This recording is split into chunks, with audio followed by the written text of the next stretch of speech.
Dear students, आपका career care शिक्षा समिति में स्वागत है।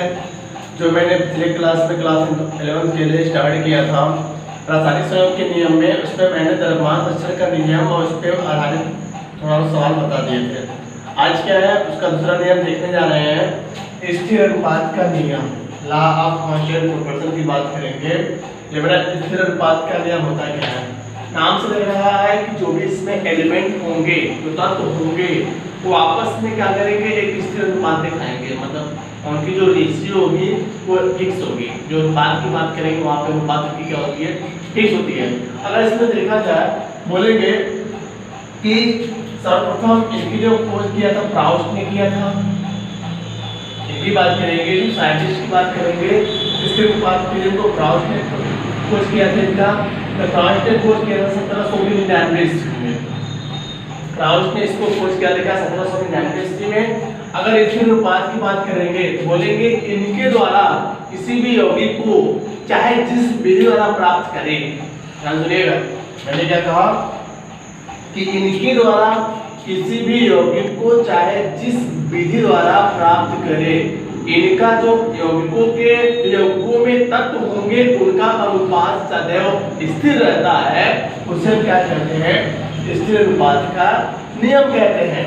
फिर से एक बार सुन लीजिएगा, मैंने क्या कहा है यहाँ पे कि इनके द्वारा किसी भी यौगिक में उपस्थित तत्वों का अनुपात सदैव स्थिर रहता है। इसे क्या कहते हैं, स्थिर अनुपात का नियम कहते हैं।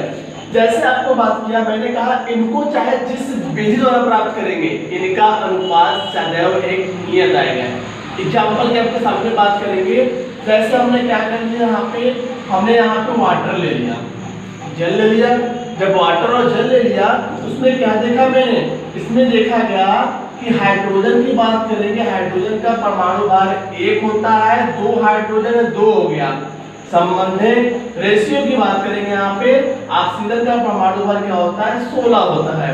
तो इनको अगर काटेंगे तो कट जाएगा, तो आएगा 1 समझे, यहाँ पे क्या आएगा 1:8 आ गया यहाँ पे। अब इसमें क्या देखा गया, इसमें यह देखा गया कि यह वाटर है, इनको चाहे समुद्र से प्राप्त करो, चाहे तालाब से प्राप्त करो, चाहे कुएं से प्राप्त करो, चाहे लैब द्वारा हाइड्रोजन और ऑक्सीजन को मिलाएंगे तो 2 मॉलिक्यूल जल के अणु प्राप्त होंगे यहाँ पे। तो इनका जो भार होगा, अर्थात इनका जो अनुपात होगा, चाहे कुएं से, चाहे तालाब से, चाहे नदी से, चाहे समुद्र से, कहीं से भी प्राप्त करेंगे, इनका अनुपात सदैव 1:8 के रूप में आएगा ही आएगा। जिसे हम क्या कह रहे हैं, स्थिर अनुपात का नियम कह रहे हैं, क्योंकि किसी भी मेथड से इनको प्राप्त करेंगे, इनका अनुपात सदैव 1:8 के रूप में आएगा। ये तो मैंने क्या किया, ये स्ट्रोक रूप में देख लिया। जैसे आपके सामने हमने क्या ले लिया, मैं सपोज कर लीजिए हमने कैल्शियम कार्बोनेट ले लिया। अगर कैल्शियम कार्बोनेट को हम गर्म करेंगे तो यहाँ से CaO+CO2 प्राप्त होगा यहाँ पे। तो मेरा क्या हो गया, कार्बन डाइऑक्साइड हो गया। अगर इसकी बात करेंगे कार्बन की क्रिया अगर हम ऑक्सीजन से कराते हैं यहाँ पे, तो ये क्या होगा, यहाँ पे ये भी क्या बनेगा, कार्बन डाइऑक्साइड बनेगा। तो यहाँ पे एक चीज देखा गया कि कैल्शियम कार्बोनेट को जब हमने गर्म किया तो कैल्शियम ऑक्साइड और कार्बन डाइऑक्साइड प्राप्त हो रहे थे। कार्बन को जब ऑक्सीजन के साथ अक्रिया करा रहे हैं तो कार्बन डाइऑक्साइड प्राप्त हो रहे हैं। तो आप दोनों में ध्यान देंगे, कार्बन का परमाणु भार 12, एक ऑक्सीजन का 16, तो क्या होगा 32, 16 के 32। यहाँ देखेंगे तो 12 संबंध है 32। तो यहाँ पे क्या देखा गया कि जो इनका रेशियो है और इनका रेशियो है समान है, तो इनको क्या कह सकते हैं यहाँ पे कि जो इनका जो कार्बन डाइऑक्साइड, कार्बन को ऑक्सीजन के साथ कराएंगे तब कार्बन डाइऑक्साइड बनेगा, उनका अनुपात 12:32। कैल्शियम कार्बोनेट को गर्म करेंगे तभी क्या होगा, 12:32 का अनुपात यहाँ प्राप्त होगा।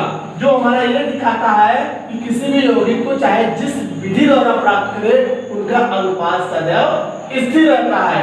यह प्राउस्ट नामक वैज्ञानिक ने 1799 ईस्वी में कहा था। यहाँ पे आइए देखते हैं स्थिर अनुपात के नियम में कैसे क्वेश्चन पूछता है, उसके बारे में देखते हैं। क्वेश्चन किस टाइप से आते हैं, इसमें टाइप्स 2-3 टाइप्स के आते हैं, लेकिन इसमें देखिए पहला टाइप्स क्या है, यहाँ पे साधारण नमक 2 भिन्न स्रोतों से प्राप्त किया गया। मतलब कोई हमारे पास साधारण नमक कह रहे हैं, मतलब क्या है, हमने NaCl की बात कर रहे हैं। हमारा सोडियम क्लोराइड है वो क्या है, भिन्न भिन्न स्रोतों से प्राप्त किया गया। स्रोत को समझिएगा, मैंने कहा चाहे जिस विधि द्वारा प्राप्त करें उनकी बात कर रहे हैं, तो ये साधारण नमक है, इनको चाहे जिस विधि द्वारा प्राप्त करें वही बात कर रहा है कि साधारण नमक दो भिन्न स्रोतों से प्राप्त किया गया है, तो दो स्रोत लिया गया है और कौन कौन से बात करें अपने लिखा है। अब साधारण नमक की बात करेंगे, एक नमूने में क्लोरीन की प्रतिशत मात्रा, तो बोल सकते हैं यहाँ पे क्या कि प्रथम नमूने में क्लोरीन की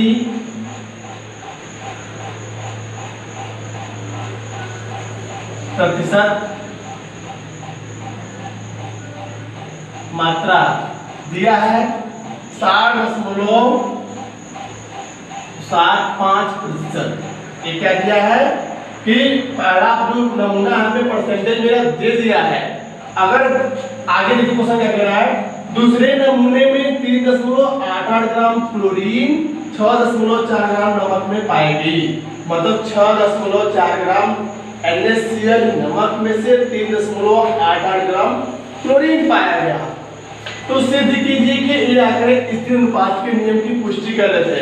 क्या देखिएगा भाई साहब, इधर देखिएगा कि जो प्रथम नमूने में क्लोरीन की प्रतिशत मात्रा दे दिया है, अगर ये सब वैल्यू अगर ग्राम में दिया था तो प्रथम नमूने का ही परसेंटेज हम निकालते पहले, क्योंकि यहाँ पे खुद यहाँ परसेंटेज दे दिया गया है, इसमें कुछ करने की जरूरत नहीं है। तो प्रथम नमूने में क्लोरीन की प्रतिशत मात्रा 60.75% दे दिया है। अब हमको क्या करना है, बोलेंगे द्वितीय नमूने में या दूसरे नमूने की बात करेंगे,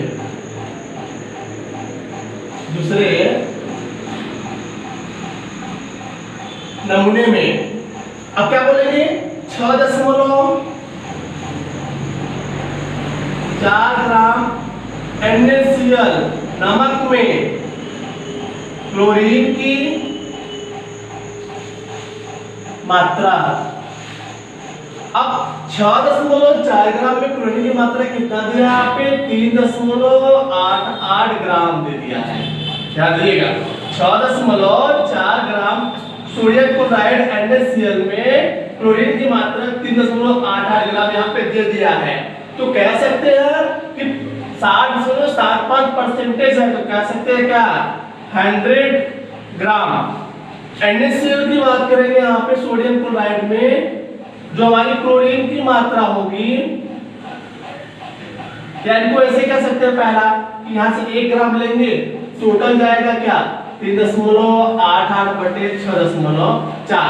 अब परसेंटेज में जाएगा तो 100 ग्राम NaCl में क्लोरीन की मात्रा क्या हम बोल सकते हैं यहाँ पे क्या 3.88 गुणे 100, क्योंकि 1 ग्राम में कितना है 100 से मल्टीप्लाई कर देंगे, यहाँ परसेंटेज निकालना है तो परसेंटेज में 100 ग्राम लेंगे यहाँ पे, तो क्या होगा 6.4। अगर इनकी बात करेंगे आप दिखाई देगा यहाँ पे, देखने की बात करेंगे तो ये वैल्यू अगर काटना चाहेंगे तो नीचे आएगा कितना आएगा 3.2, ऊपर कितना आएगा 50, फिर 1। अब इनको काटेंगे यहाँ पे तो कितना है, काटेंगे मत, अगर दोनों को डिवाइडेशन करेंगे मल्टीप्लाई करके यहाँ पर तो वैल्यू आएगा क्या 60.75%। अर्थात कहेंगे कि प्रथम नमूने में क्लोरीन की प्रतिशत मात्रा 60.75% है, तो दूसरे नमूने में भी क्लोरीन की मात्रा कितनी है 60.75% है। इससे यह सिद्ध होता है कि दोनों का अनुपात क्या हो रहा है, परसेंटेज में स्थिर आ रहा है। तो कह सकते हैं कि ये जो मेरा क्वेश्चन है स्थिर अनुपात के नियम की पुष्टि कर रहा है। आइए इसमें दूसरे टाइप क्वेश्चन देखा जाए। इस टाइप क्वेश्चन बहुत पूछते हैं यहाँ पे स्थिर अनुपात के नियम में। आइए जरा देखते हैं। तो सर मेरा दूसरा यहाँ पे है, एक प्रयोग में 2.40 ग्राम आयरन ऑक्साइड को हाइड्रोजन द्वारा पूर्णतः अपचयित करने पर, मतलब यहाँ पे ये बोला गया है कि कोई मेरा प्रयोग लिया गया है उसमें 2.40 ग्राम आयरन ऑक्साइड। आयरन ऑक्साइड का मतलब क्या यहाँ पे है, यहाँ कुछ भी हो सकता है, Fe हो सकता है यहाँ पे, या फिर 2O3 हो सकता है। यहाँ पे आयरन ऑक्साइड की बात कर रहा है को हाइड्रोजन द्वारा पूर्णतः अपचयित करने पर 1.68 ग्राम आयरन प्राप्त हुआ।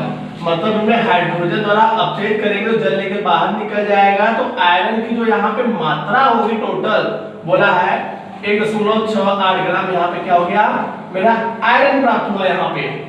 तो प्राप्त होता है दूसरे प्रयोग में 2.90 ग्राम आयरन ऑक्साइड को, मतलब दूसरा जो प्रयोग है उसमें भी आयरन ऑक्साइड है। यहाँ पे अगर बात कर दिया दूसरे प्रयोग में तो यहाँ पे क्या हो गया, आयरन ऑक्साइड हो गया। यहाँ पे दूसरे प्रयोग में आयरन ऑक्साइड को अपचयित मतलब ऑक्साइड को हाइड्रोजन द्वारा अपचयित कराएंगे तो 2 यहाँ पे ऑक्साइड को हाइड्रोजन द्वारा अब जब अपचयित कराएंगे यहाँ पे तो 2.03 ग्राम यहाँ पर आयरन प्राप्त होगा।